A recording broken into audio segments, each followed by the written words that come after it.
Hi there, my name is Ho Chi Wai. I'm a teaching staff from the Republic Polytechnic. And today I'd like to share with you on how to create a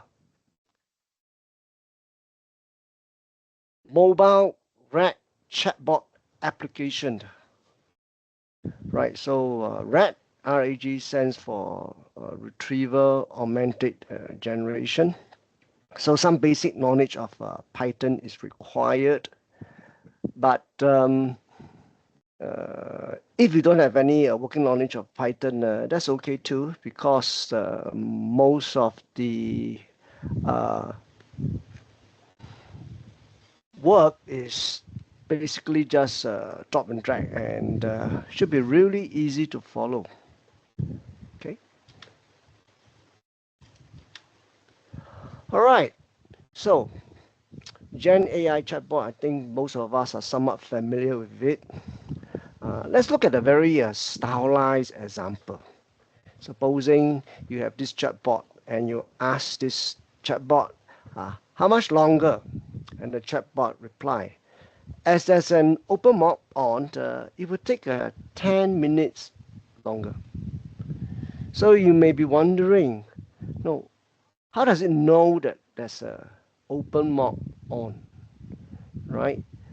It must have access to some recent information to be able to provide an up-to-date and accurate answer.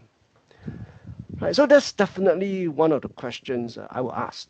Right, how does the chatbot knows up-to-date information? Other questions that I will have that I'll be curious about on what's under the hood will be assuming the chatbot has some assistant to answer this question, then where does it send the initial query to? And the service that's helping the chatbot, how did it generate the answer? When the answer has been generated, then how does the chatbot receive the answer? Right. So all these are valid questions, which we will attempt to answer today as we go about building this RAG chatbot. And some of you may be wondering, is this a purpose-built chatbot or just some generic chatbot that has been somehow taught to answer questions in a clever manner? This is a purpose-built chatbot. And in case you're wondering, wow, isn't that very complicated, a little bit of overkill, you realize that actually with today's tools, it's really not so difficult to do that, right? And we will demonstrate how to do this. Okay. So answer to those questions. What are the answers? Well, it really depends. Chatbots are like cars. So if you lift up the hood of a car, then depending on the car make and model, the engine under the hood can be inline, can be a V, or it can be a flat. And the placement of the engine can be at the front, at the rear, or even in the middle. But regardless, you find that there are some common components. For example, cylinders and crankshafts are all made up of high quality metal, and they all conform to some common shape, right? So same for chatbot. All right, there are many ways to put a chatbot together, right? Great variety of platforms and tools. But today, I will make use of an architecture using Pinecone, AWS S3, Bedrock, Lambda, Gateway API, and FlutterFlow. Now, why do I choose this combination of tools? Because these are very stable, they integrate well with each other, and are very affordable. So I find that if you use this combination of tools, then you have a less frustrating experience, but yet your project or development outcome is something that is very stable and very usable. Now, of course, this is not the only architecture. This is not the only way to build a chatbot. There are many other ways to achieve the same result. But today, we are going to make use of this approach. So, the formal agenda for the day. Firstly, we will examine what are the key components of Gen AI mobile RAG application. Then we will build the server components, and then we'll build the mobile phone components and test the application. Right. So I don't think it surprises people that application like that is split into two main parts: the server bit and the client bit. In this case, is a mobile phone application. So, key components of a Gen AI mobile RAG application. Now, here I have a very simple schematic of how the major components of RAG application interacts with each other. So you can see there are three main flows. There's the orange flow, and there's a red flow, and the green flow. So the orange flow basically is to populate a knowledge base and vector database, right? That will act as a source of updated information for your large language model.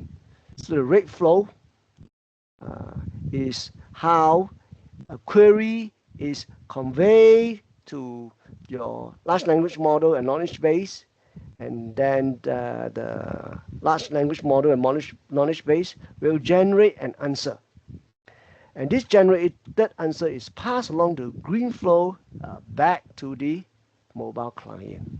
All right. So throughout the whole presentation, we'll be referring to this schematic to help us keep track of where we are.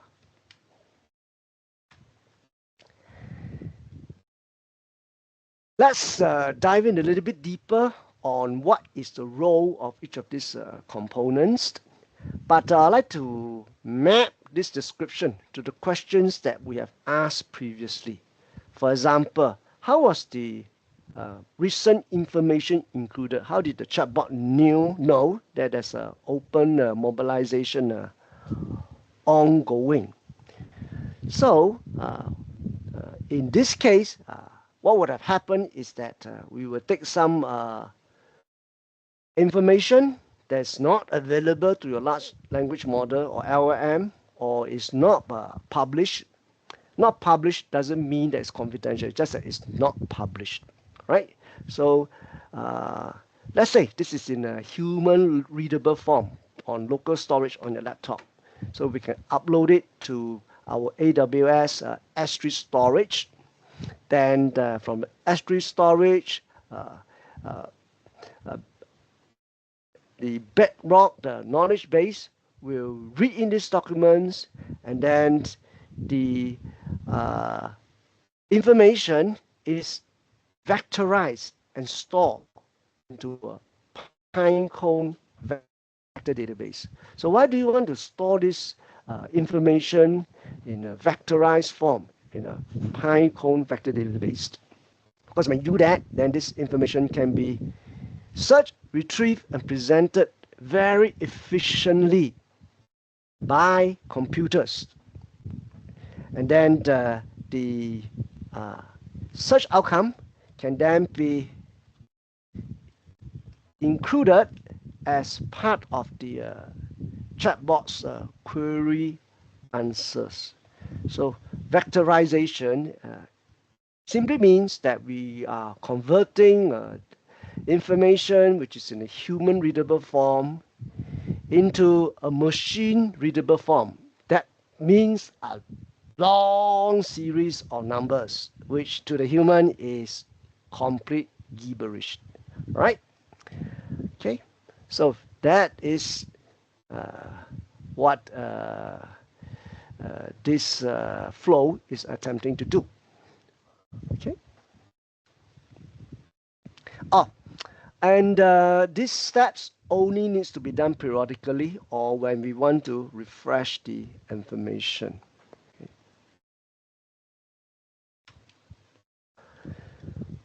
All right, so where does the chatbot send the input to? So the query that the human has is entered into the mobile phone client, right? And the mobile phone client actually passes the query to an API gateway, right? So the API gateway exposes relevant service to the world outside of AWS. So in this case, the relevant service is the AWS Lambda function. Okay, so from the mobile client, the query is entered, and then that goes to the AWS API gateway, and then the API gateway pass it on to the Lambda function. All right. So the Lambda function actually contains the programming logic to format the query correctly and to invoke the correct knowledge base and LLM combination to generate the answers that we want. Okay.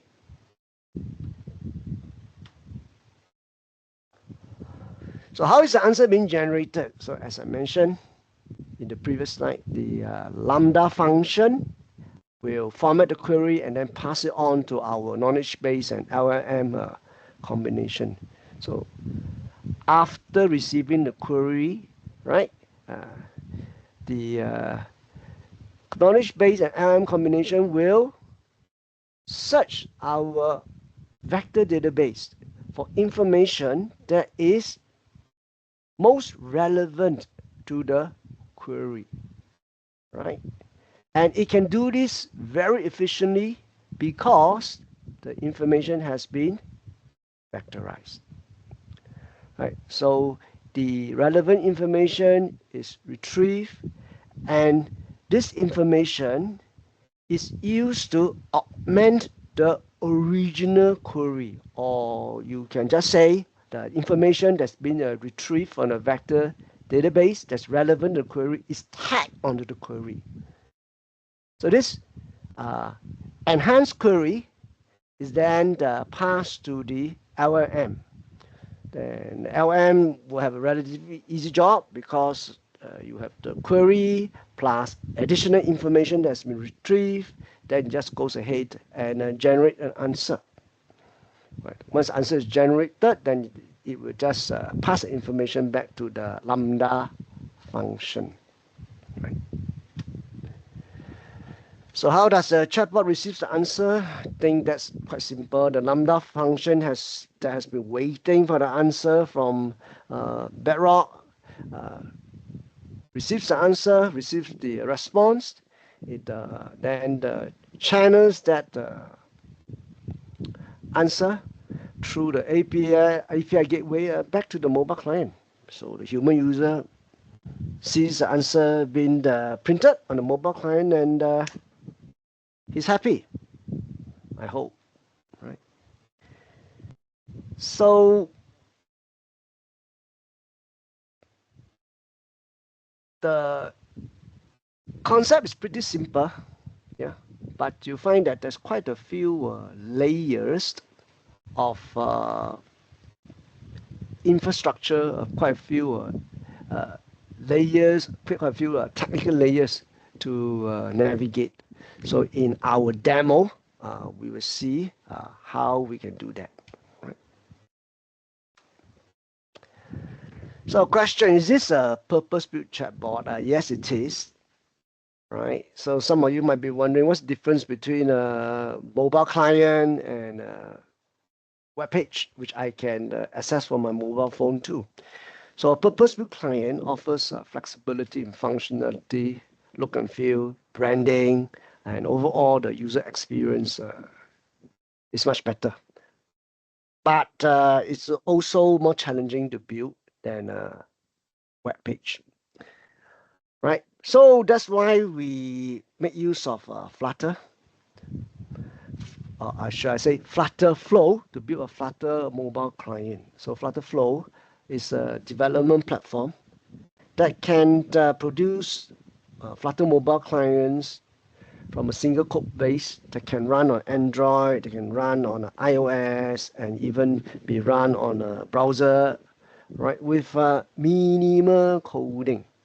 Okay.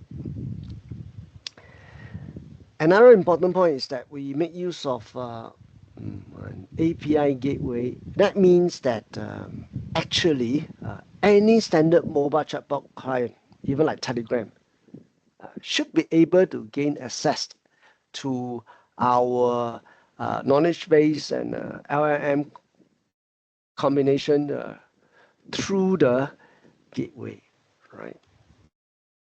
So if you try this out, then you are not restricted in the only using Flutter based mobile client. You can try it out other clients as well. But for today's demo, we are going to build a Flutter mobile client to access the Bedrock knowledge base and LLM.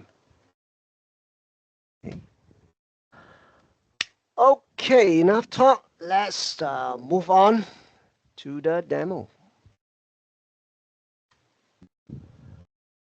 Okay, so to start developing using the combination of tools that I've introduced, first of all, we must log into AWS and to Pinecone. Let's see how we can do that.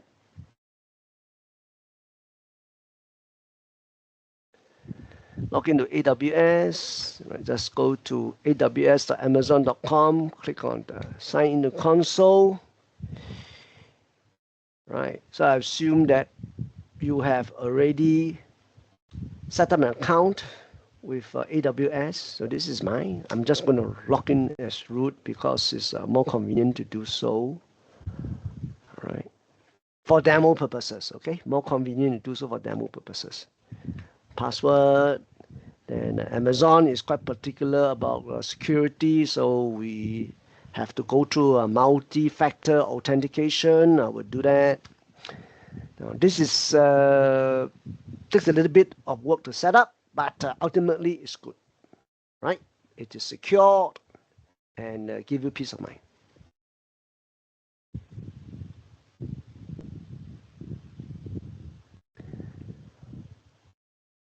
So if you log in successfully, you should see console home on the top left, and you're ready to start using Amazon Web Services. But before we do that, let's log into Pinecone as well. So again, assume that you have signed up for a Pinecone account. Now, Pinecone is a little bit different.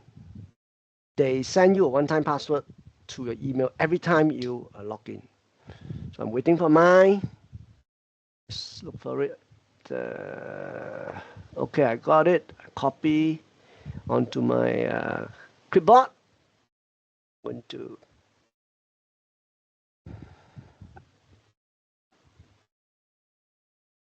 there it is. 665235.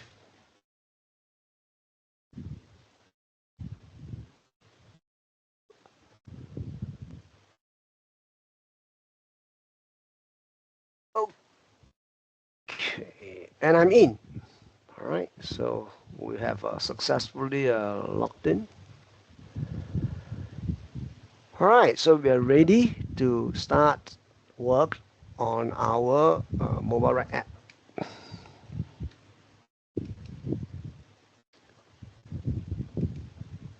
Okay, step 2. So step 2, we want to dump our human readable information into an S3 bucket, and that makes it convenient for our knowledge base to retrieve this human readable information vectorize it, and then store the vectorized data in the Pinecone vector DB. Okay, so we're trying to create a vector DB. So how to do that? Let's see.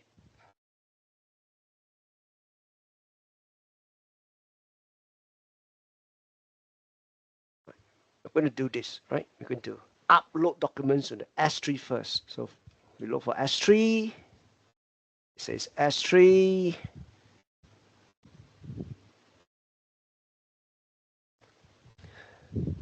Wait a bit. Right, we're going to create a bucket. A water bucket holds water, so a data bucket holds data. Yeah. Name it anything you like, whatever is meaningful to you. Just scroll down and say create bucket.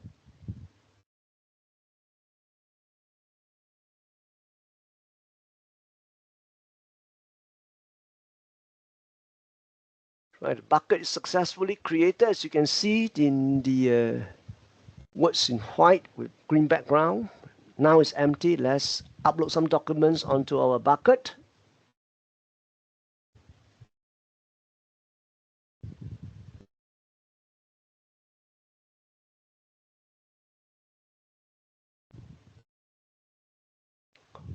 Looks good.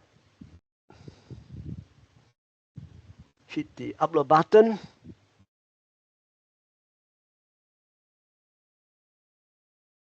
Moving along. And done. So we have completed this step, right? We have uploaded the information onto our S3 bucket. Let's have a quick check. Yeah, looks good. Right.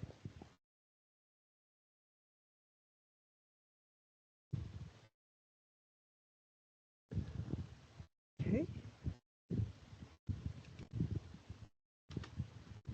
Okay, next we're going to create the vector DB.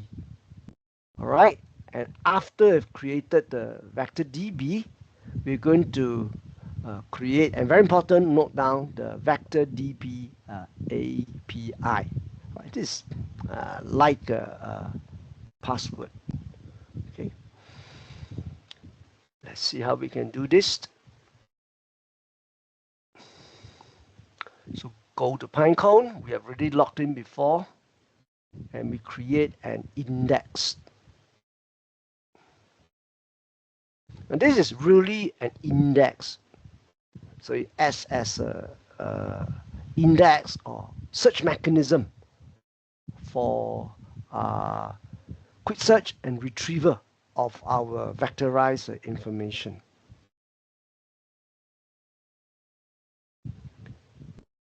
Okay, so we created an index. It's empty. There's nothing.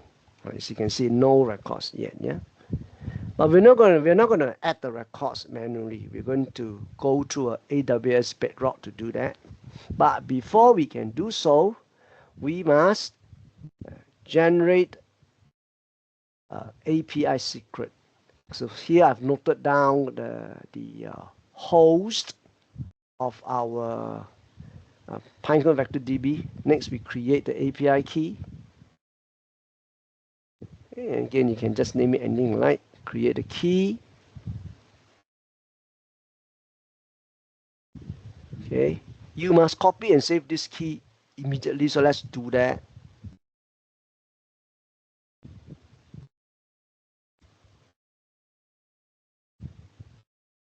Yeah. So now we have the URL that tells us where to find our vector database, and we have the secret that tell us how to gain access to this vector database. Okay.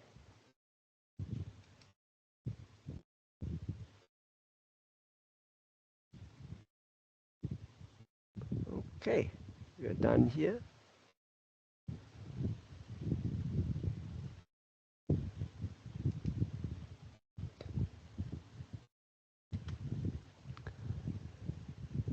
So next, we are just going to set up access between the AWS Bedrock and Pinecone Vector DB, because your Pinecone Vector DB actually is outside of the AWS environment, and we're trying to get AWS to populate, to vectorize whatever we have at S3, and then store the vectorized information onto your Pinecone Vector DB, right? But from here to here, we need to get outside of the AWS environment. So we will have to set up some form of access mechanism through the use of secrets. Okay, so let's see how we can do that. So go back to your Amazon tab. Oh, I'm going to open a new tab. I'm going to open a new tab. So your first tab is your S3 tab, and the second one is we're going to go to Secrets Manager.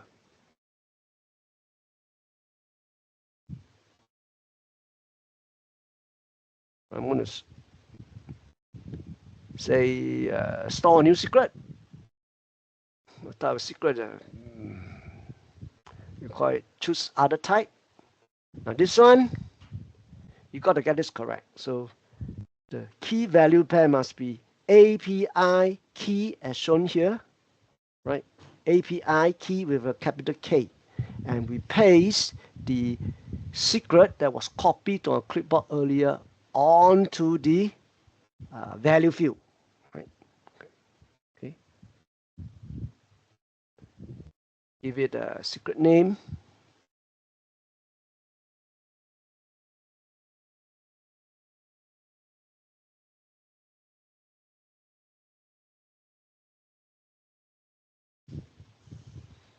You can name it any way you like. I do so so that I know when I created this particular key, right? So I tag the date and the time to it. So just go hit next, hit store, and then okay, it says that you have successfully stored the new key. Yeah. Just do a refresh. There it is. You can see that a new key is created. Okay. Now, some of you might be wondering, let me just pause this one. Some of you might be wondering, doesn't AWS have a vector DB service? They do, but it costs a little bit more. So Pinecone is very affordable, and also I think it gives us some flexibility, right, to try out some other products and to test out how well Bedrock can integrate with other vector databases. Okay, so we've done that. Oh, next step. And next, we are actually going to create a knowledge base and then populate the vector DB. So remember, now we have some documents we have uploaded to our S3 storage. What we are trying to do is to vectorize this information and then store in vector DB for easy machine retrieval later. Okay, that's how we can do this.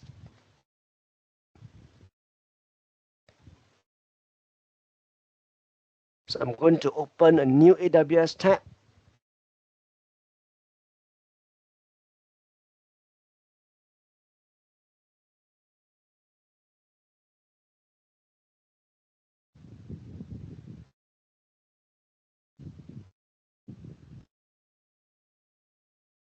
I click on Amazon Bedrock.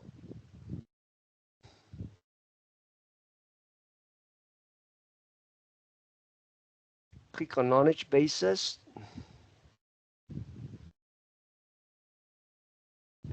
Hit create. We're going to create a new knowledge base.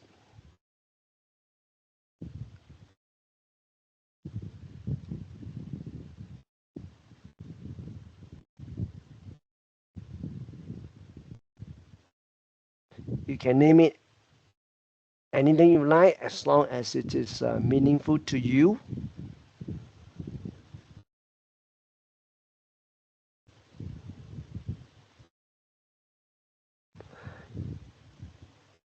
Okay. The data source is from the Amazon S3.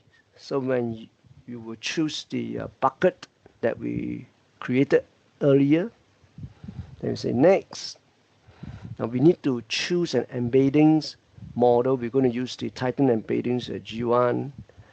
And for the vector database, we will select Pinecone.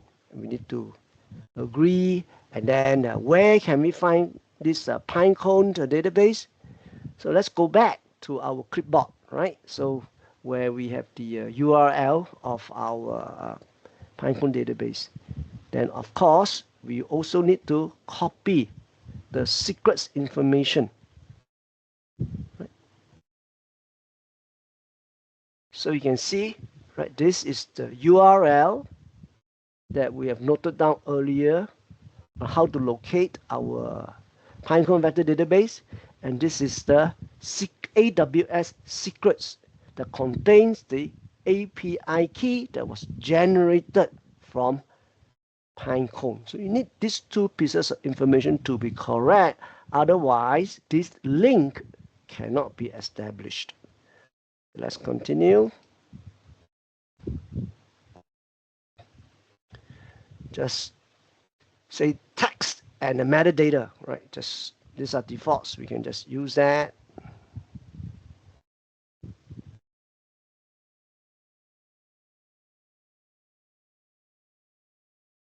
Create a knowledge base.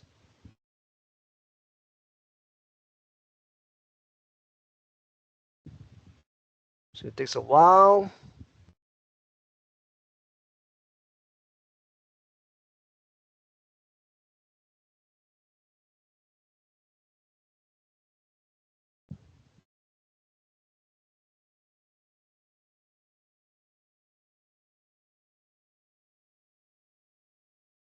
And it's done, right?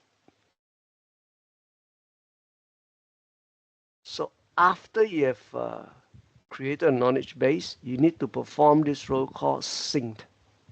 So sync simply means that we need to synchronize these and these. So if you have added new documents to your S3 storage, right, you need to do a sync so that your vector DB is also updated. So we've done that. And we can actually test out the model. Right, let's choose Anthropic Claude Instant because this is really cheap. Let's type in a query. For example, you say, hey, what is the special about RP internship? Right?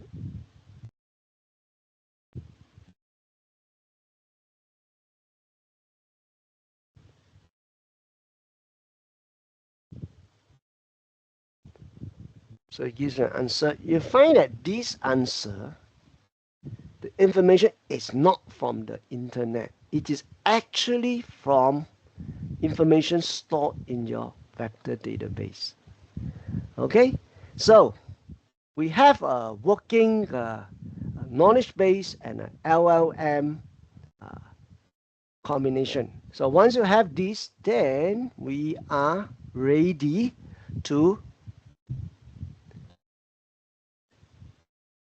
answer queries, right, using RAG, retrieval augmented generation.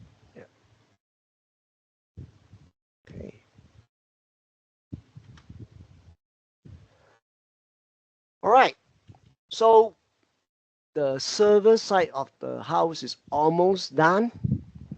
Not quite yet. Now, we have created the knowledge base and hook it up to the LLM. But how does the outside world access this combination that we've created? We will do so through a lambda function. All right.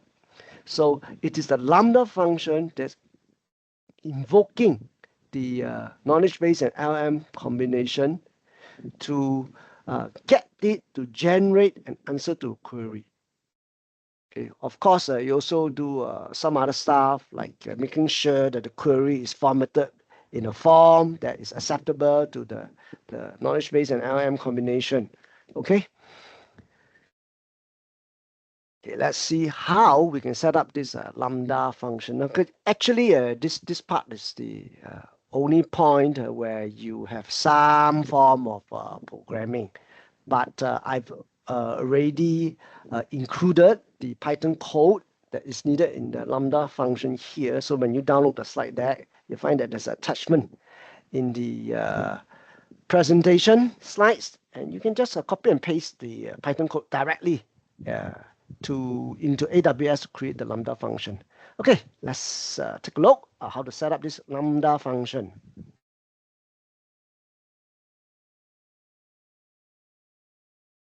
I'm going to open a new AWS tab. I'm going to search for lambda.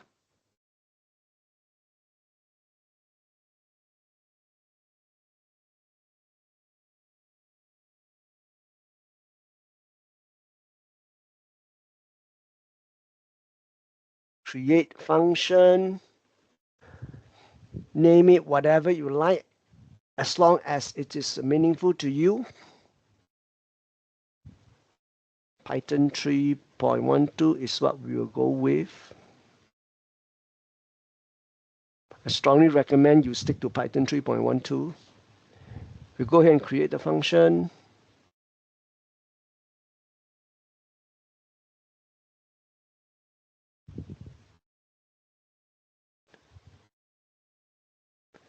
So if you look at the code window, you find that it is basically empty. All right, and you can test it out. Let's hit the test button, and the call succeeded. And it is hello from lambda. It doesn't do anything meaningful. But remember, we're trying to get the lambda function to actually invoke the knowledge base and LLM. So how do we do this? Yeah, unfortunately, some coding is involved here, but not complicated. All right. So I'm just going to copy and paste the code in.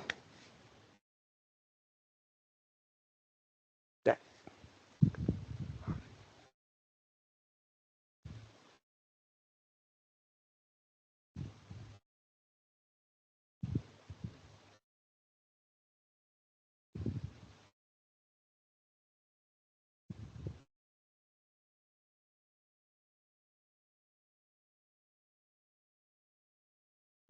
Right, so a little bit of configuration needed. Knowledge base ID. Okay, we need to set up the knowledge base ID so that we know which knowledge base to send the query to. Okay, we're going to create an environment variable. This environment variable is called knowledge base ID. And what is the value? Go back to your AWS knowledge base tab, and then you find that there is a knowledge base ID. Copy and paste it into the value field and just save it.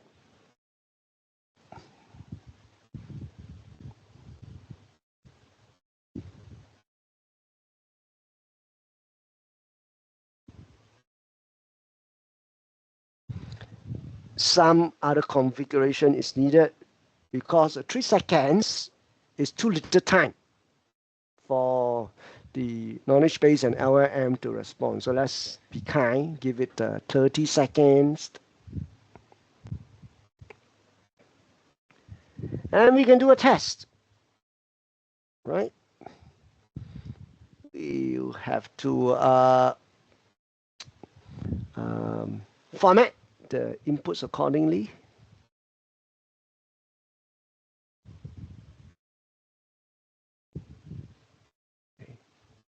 So it takes a question and then a session ID. I won't explain what is session ID at this point. Let's not confuse people. Let's call this a test event. Okay, Okay, it hasn't access space. Okay, test right.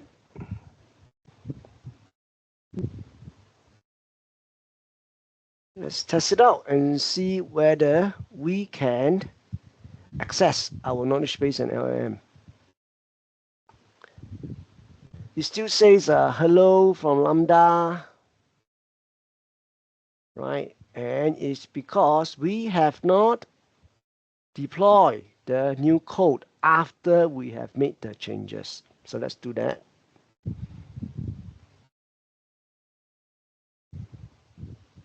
And test it. Wait. And there's an error. And what is the error? If you take a look, it is a permission error. Okay, so we need to resolve that. In other words, at this point, right, we have set up the Lambda function to access our knowledge base and LLM. But for some reason, right, Lambda function doesn't have the permission to do so. So this is something we need to resolve. Right? So we're going to just go ahead and create the Lambda function. Create the Lambda function permissions to access the knowledge base and LLM. So let's see how we can do that. So this is where we were at just now. So you find that there's something about this particular role that's not authorized to do something. So we're just going to copy that, open a new tab.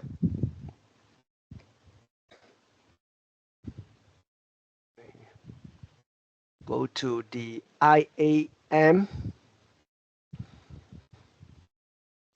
click on roles, search for the role that we just copied from the Lambda window. Now, you find that there's a role. But when you click on it, what you realize is that under the permissions, okay, it doesn't have any permissions to access Bedrock. So we have to correct that. So AWS is very, very particular about security. Right? Just something that you have to deal with, but overall, it is a good thing. So what are the permissions that we need? Okay, we need to be able to invoke the model, do retriever. We need to be able to retrieve and generate. Of course, you need access to resources. Okay, so we need access to foundation model or your LMs and your knowledge base. So these are the permissions, and we need to group them under one policy. So let's name this policy XIIP. All right. Okay, so you can see the policies have been added. So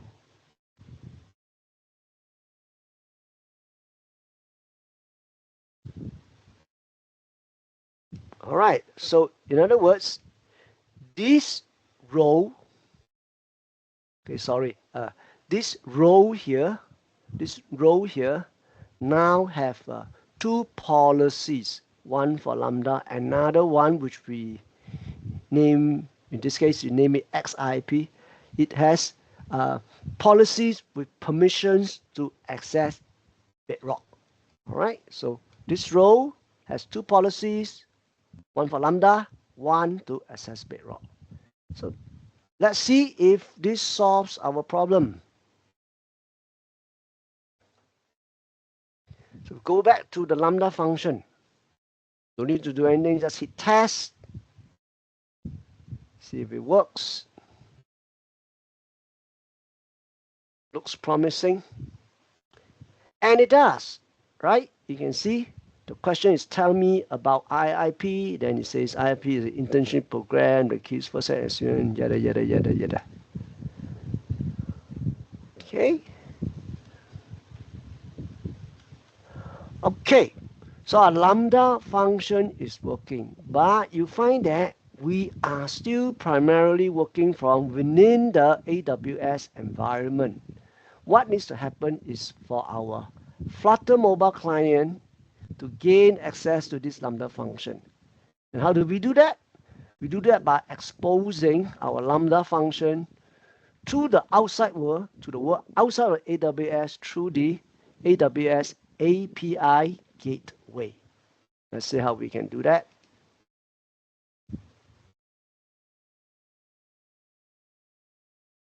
I'm going to open a new AWS tab.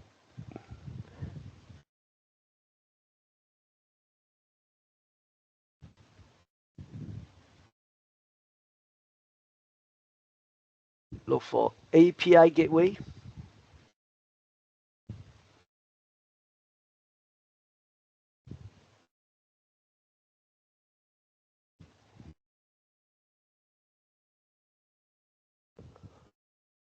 Create an API. API stands for Application Programming Interface. It's going to be a REST API. You can name it whatever that is meaningful to you.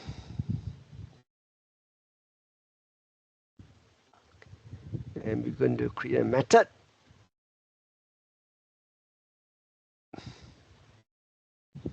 Okay.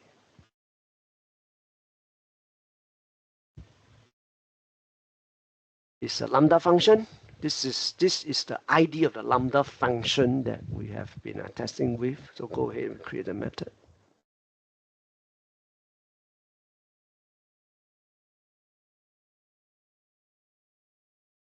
Oh, you need to choose a method type. We're going to choose post. So it's either, most of the time it's just post or get. So in this case, it is a post. Okay, let's test it out. So if this works, it means that our Lambda function is accessible from outside of AWS, although we are still testing it from within AWS.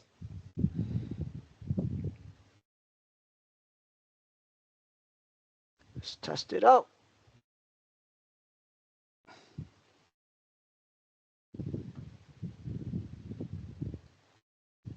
That works.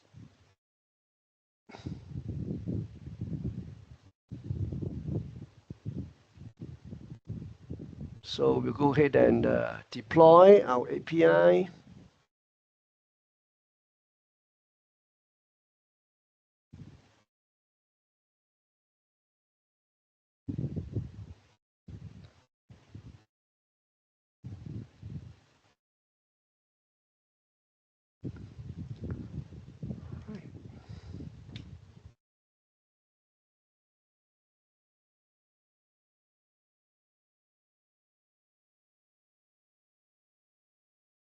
So we've done that. So now is the litmus test, right? So we're going to see if, in fact, we can access the Lambda function from outside of AWS. And we're going to use a facility called a Postman, right? Which is very widely used to perform, if you want to call it the litmus test, to see, hey, can I really access this Lambda function from outside of AWS?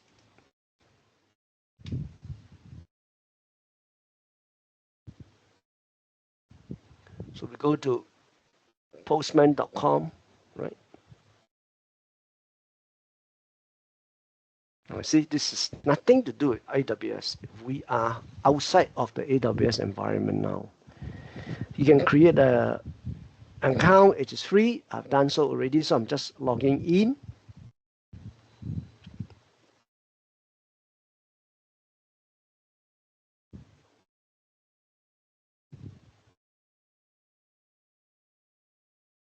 I'm going to create a new request. Remember, it's a post request, right? In our API gateway, we have set it up as a post request. Then there's a URL that will enable us to access that particular API gateway. Put that in. Yep. Of course, we need to format the query. Yeah.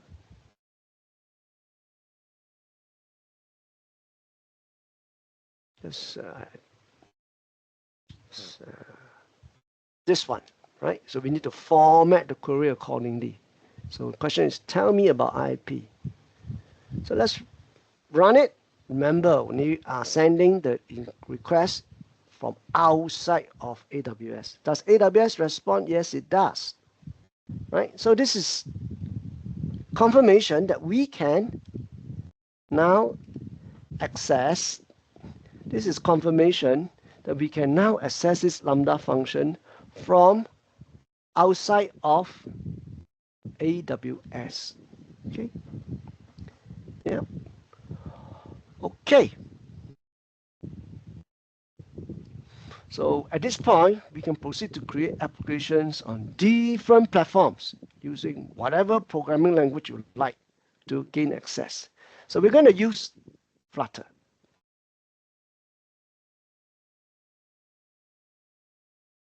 So we're not going to code in raw Flutter. We're going to use a tool called FlutterFlow. There is a free tier and there's an enterprise tier. The free tier is very rich in functionality. There's lots of things you can do with it. So let's just log into Flutter.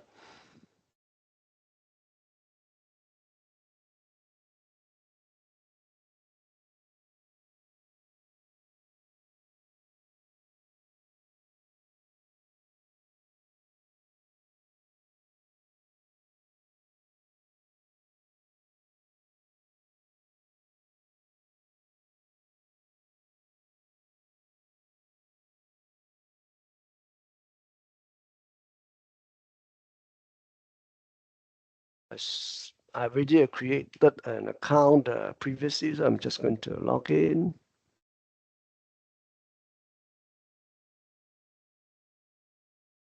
And yes, I logged into Flutter. Then let's go ahead and check out the Flutter test, FlutterFlow test environment. Now here, I have a baseline Chatbot Flutter app, and you can clone this app from this location. All right, so you just clone it. So the skeleton app just look like this. It doesn't do anything. But let's see whether it can run in the Flutter environment, in the FlutterFlow environment. Let's check that out. We need to verify that this is actually running. Then we can modify the app to access our AWS Lambda function.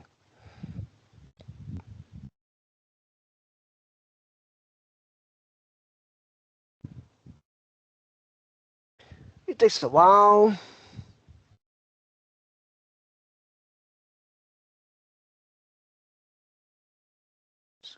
Speed things along. Okay, it's coming up.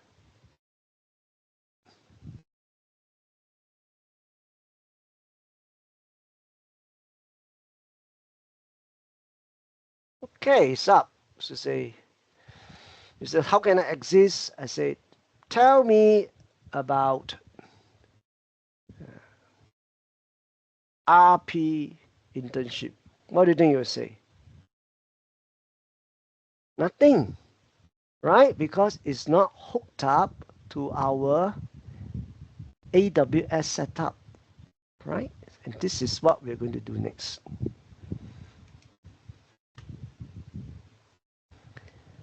Okay, so we're going to modify this client to access the AWS gateway, which points to the AWS Lambda function.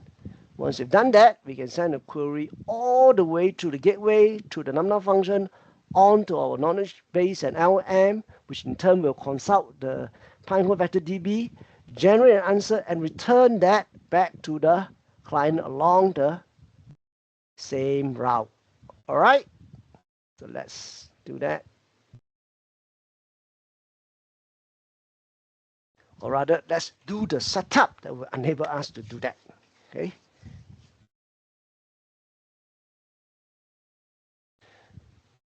I'm just going to duplicate a project.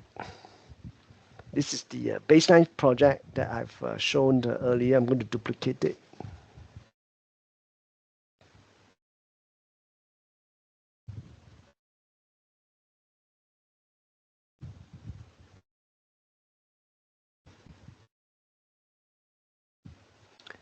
Right. So let's set up the API gateway access. So define an API call. I'm going to create the API call. Okay, where is this API call located? No, let's name the API first. You can name it whatever you want. Yeah. And remember, it's a post. Right. Where is this API? You can go back to your API gateway window, and then you can see, right, there is API URL. Copy paste. Okay. And we know it accepts two variables. Okay, one is a question, one is a session ID. So we have to set that up as well. Question. We can put in a default value, but really that's not really terribly important. I mean, we can do so.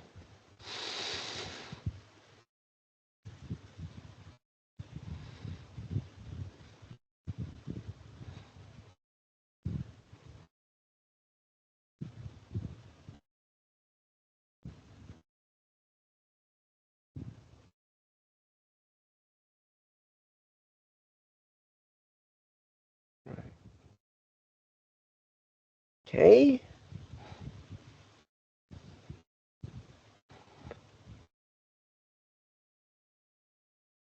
Set up a test query.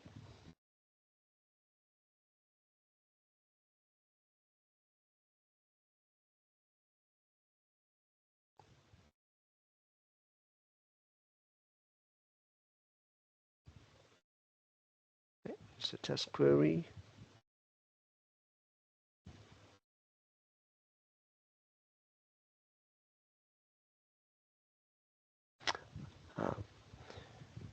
Or rather, I should say, let's set up a template for the query. So we're actually setting a template for the client to fill in when it actually submits a query. Okay.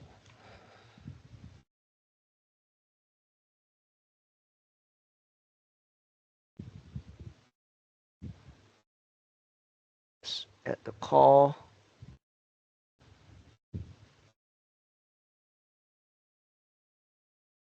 And we can test it out. Right. There. Look at that.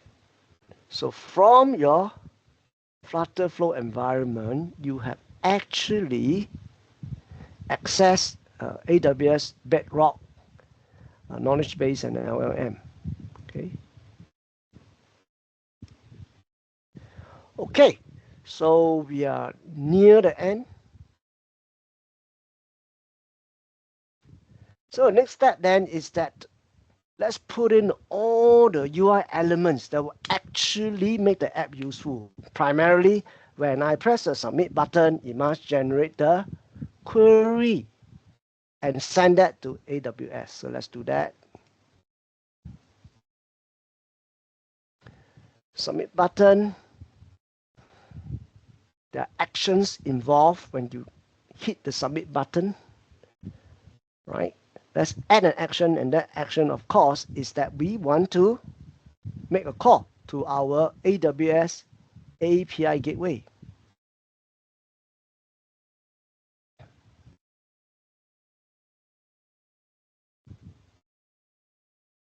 So API call. You have already set it up before, so it's available for selection.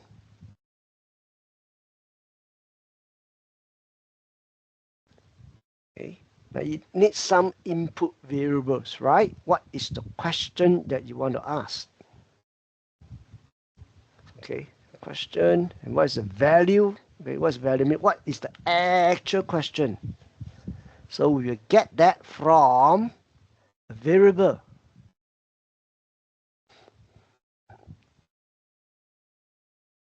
in the UI. Okay, and that variable is a query new UI.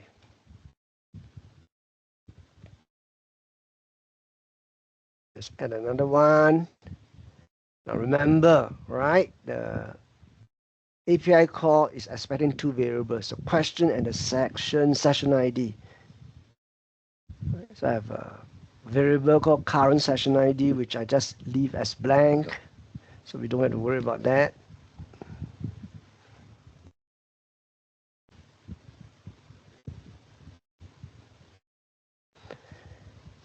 So the response, you put it in a LLM response. And then this part, we are trying to extract the response and then populate it onto the UI for the human user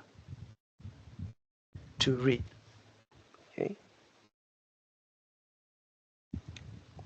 Now there are many very well done FlutterFlow tutorials that you can go through to understand these steps in greater detail.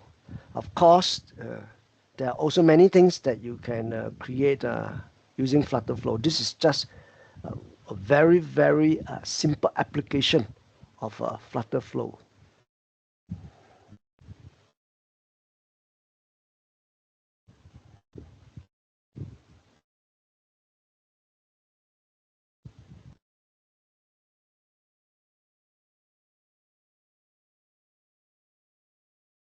So the session ID, right? We will set it to whatever that's been returned from AWS, because the first time you connect the AWS, it will return a session ID, and then the session ID will be carried along during the entire chat session. All right, and in case you're curious, what's the purpose of this session ID? It is really just to keep track of what is being spoken.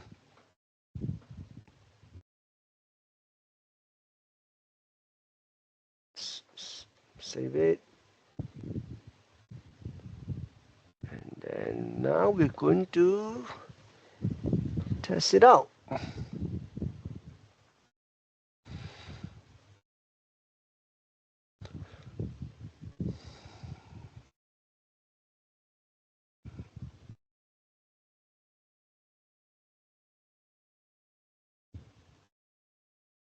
Okay, let's type in a question.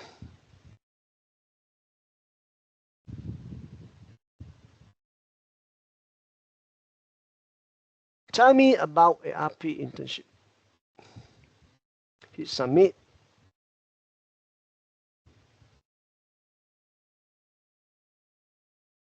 And yes, right, AWS Bedrock has responded. Let's ask another question. Okay, can you tell me again? Because of the session ID, right, it understands that you are referring to the previous question. So again, it responds. Yeah.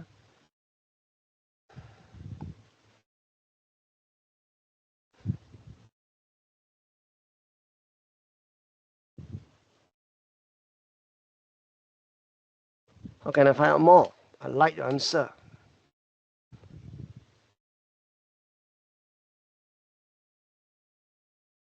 Okay, it gives you more information on how you can find out more about RP internships, right?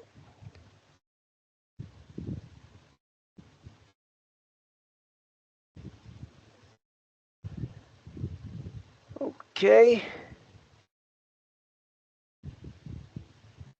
Now, if you want, you can actually do an export of this to an APK file. And this APK file can be then deployed onto your Android phone. So very quickly, let's see how we can do that. All right. So we have a working FlutterFlow mobile app that is a RAG chatbot. Now, but this is only within the FlutterFlow environment. You can actually do an export as an APK file. So once you have an APK file, you can then install it in your Android phone. Different process for iOS, different process for the web, right? But here I'm just going to show the process for Android. Right? So very simple. Just say download APK. You just copy onto your mobile phone and just run the APK file, and the app will be installed. Now, of course, this is not the proper way to deploy an Android app, right? This is mainly to do some testing to make sure that your app is can run on an actual mobile phone, and you can try it out. It does run on the mobile phone. Okay. All right. So we made use of AWS, Pinecone, and FlutterFlow. So if you are interested, then please go and check out the URLs. Lots of documentation there. Okay. Now, all the videos I have shown is also available as a playlist on the YouTube. Now, but these are silent. There is no narration.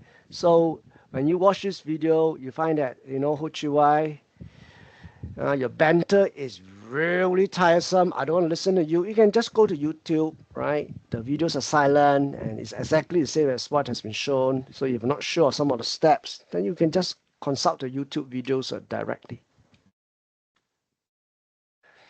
Now, there are many ways to skin a cat. So this is one way to create a Gen AI RAG-based chatbot.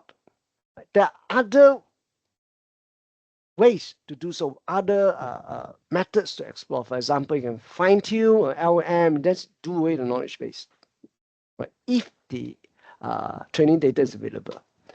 But this is more complicated and takes more resources. Or you can use a simpler LLM access method. So I believe previously there was a demonstration of using a OpenChat API that is accessed directly by Python Streamlit. Or if you're interested, you can look at Anthropic. Okay, they have a similar concept, and the number of technology layers are much less. But the reason why I use AWS is that